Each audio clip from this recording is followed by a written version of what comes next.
श्री गुरुवे नमः।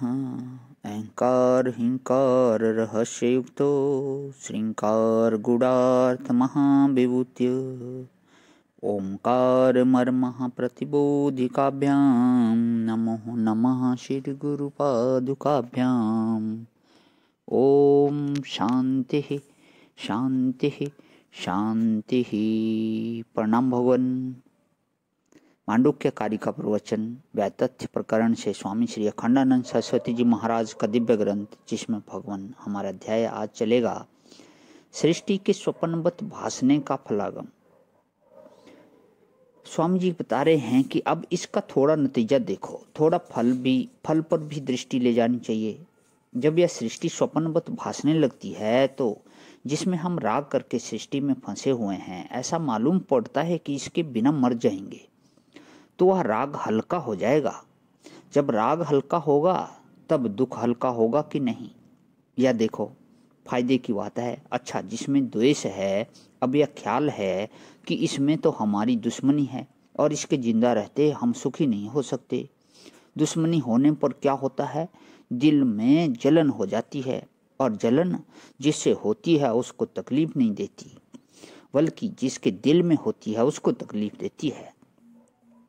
देखो, दो तरह का जहर भगवान ने बनाया, एक मीठा जहर और एक कड़वा जहर। तो राग जो है वह मीठा जहर है। दुनिया में कहीं फंस जाओ, मोह हो जाए। उर्दू में भी मोहब्बत शब्द मोह से ही निकलता है। मोहब्बत है और मोह व्रत है, तो मोह होगा किसी को तो तकलीफ होगी, और जब यह मालूम पड़े कि यह मोह तो सपने में जैसा होता है वैसा है तो तकलीफ नहीं होगी। तो नारायण जब सृष्टि की स्वप्नवत मानने लगते हैं, जब सृष्टि को स्वप्नवत मानने लगते हैं, तो मानने मात्र से ही राग स्थिर हो जाता है, सलत हो जाता है, ढीला पड़ जाता है।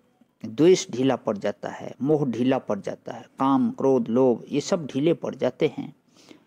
और इसका फल यह होता है कि तब हम शांत चित्त से परमात्मा के स्वरूप का विचार करने लगते हैं। और जब आत्मा के परमात्मा के स्वरूप का ज्ञान होता है, तो जितना जितना ज्ञान होता है उतनी उतनी सृष्टि स्वप्नवत भासती है। कहने का अभिप्राय यह है कि हमारा मन दुनियादारी के दृश्यों में लग गया है, छोटी छोटी चीजों में लग गया। एक बच्चा रो रहा था, काहे के लिए, हमको टॉफी चाहिए।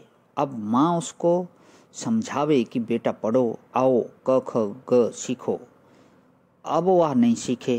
क्यों नहीं सीखता है बेटा? इसलिए कि उसका मन टॉफी में फंस गया है। वह कहता है कि हमको खेलने के लिए चाकू दो, और नहीं दिया तो रोने लगा। अब कहो कि आओ पढ़ो, तो कैसे पढ़ेगा? क्योंकि उसका मन तो चाकू में लग गया है, टॉफी में लग गया है। तो जैसे जब मन टॉफी में और चाकू में लग जाता है तो पढ़ने में नहीं लगता, इसी प्रकार जब मन में संसार राग द्वेष आ जाता है, किसी की मोहब्बत में पढ़कर कई लड़के लड़कियां फेल हो जाते हैं। मैट्रिक परीक्षा पास करने के बाद वे मैत्री करने में लग जाते हैं। अब मैत्री में जब मन लग जाता है तो पढ़ाई में मन नहीं लगता। देखो, यह बात तो आप अपने घर में साफ साफ देखते हो ना। जिन बच्चों का मन चोरी अनाचार में लग जाता है, उनकी पढ़ाई कम हो जाएगी।